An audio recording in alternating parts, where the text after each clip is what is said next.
Friends, welcome back to our channel. Andhra Pradesh ప్రభుత్వం పలు పథకాల పేర్లు మార్చుతూ నిర్ణయం అయితే తీసుకుంది. పాఠశాల విద్యాశాఖ పరిధిలో అమలవుతున్న ప్రభుత్వ పథకాలకు కొత్త పేర్లు పెట్టినట్టు విద్యాశాఖ మంత్రి నారా లోకేష్ ఈ మేరకు ట్వీట్ చేశారు. జగనన్న అమ్మఒడి పేరును తల్లికి వందనంగా మార్చగా జగనన్న విద్యా కానుక పథకాన్ని సర్వేపల్లి రాధాకృష్ణన్ విద్యార్థి మిత్ర అని పేరు పెట్టారు. అలాగే జగనన్న గోరుముద్దను డొక్కా సీతమ్మ మధ్యాహ్న బడి భోజనంగా మార్పు చేశారు. స్వేచ్ఛ పథకాన్ని బాలికా రక్ష అని, జగనన్న ఆణిముత్యాలను అబ్దుల్ కలాం ప్రతిభా పురస్కారంగా మార్చినట్టు మంత్రి లోకేష్ వెల్లడించారు. అయితే గత 5 ఏళ్లలో విద్యా వ్యవస్థను భ్రష్టు పట్టించారని, సమూలంగా ప్రక్షాళన చేస్తామని లోకేష్ వ్యాఖ్యానించారు. రాజకీయాలను అతీతంగా విద్యాలయాలను సరస్వతి నిలయాలుగా తీర్చిదిద్దుతామని ఆయన అయితే హామీ ఇచ్చారు.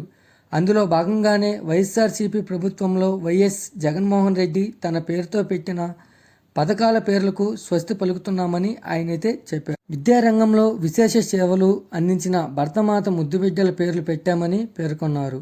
మాజీ రాష్ట్రపతి మిజైల్ మ్యాన్ అబ్దుల్ కలాం వర్ధంతి సందర్భంగా ఆయన స్ఫూర్తితో ఈ పథకాలకు కొత్త పేర్లు పెట్టినట్టు వివరించారు. అయితే మనకు కూటమి ప్రభుత్వం అధికారంలోకి వచ్చిన వెంటనే ఈ పథకాల మార్పుపై ఉత్తర్వులు వెలువడ్డాయి.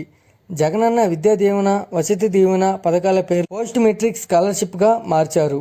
ఎస్సీలకు అమలవుతున్న జగనన్న విద్యా దీవెన పథకం అంబేద్కర్ ఓవర్సీస్ విద్యానిధిగా, వైఎస్ఆర్ కళ్యాణమస్తు పేరును చంద్రన్న పెళ్లి కానుక, వైఎస్ఆర్ విద్యోన్నతి పథకం పేరును ఎన్టీఆర్ విద్యోన్నతిగా మార్పు. అయితే జగనన్న సివిల్ సర్వీసెస్ ప్రోత్సాహకం పేరును సివిల్ సర్వీసెస్ పరీక్షల ప్రోత్సాహాలుగా మార్చింది కొత్త ప్రభుత్వం. అయితే మనకు మధ్యాహ్న భోజనానికి డొక్కా సీతమ్మ అని పేరు పెట్టడం జరిగింది. అన్నపూర్ణాదేవి అంటే ఎలా ఉంటుందో తెలియదు, కానీ అన్నపూర్ణాదేవి అంటే ఉమ్మడి తూర్పుగోదావరి జిల్లాలో డొక్కా సీతమ్మ గురించి చెప్పుకుంటాం. అర్ధరాత్రి సమయంలో వర్షంలో తడిసిన ఓ వ్యక్తి అమ్మ సీతమ్మ తల్లి ఆకలేస్తుందమ్మా అని పిలవగానే ఎంతో ఆప్యాయంగా వంట చేసి భోజనం పెట్టి వస్త్రాలు ఇవ్వగలిగిన గొప్ప మానవతామూర్తి డొక్కా సీతమ్మ తల్లి. ఆంధ్రుల కీర్తిని ఇంగ్లాండ్ వరకు వ్యాపింపజేసిన మహా ఇల్లాలు సీతమ్మ. అన్నం పెట్టేటప్పుడు ఆమె చూపే మాతృ ప్రేమ మరువరానిదని పేర్కొన్నారు.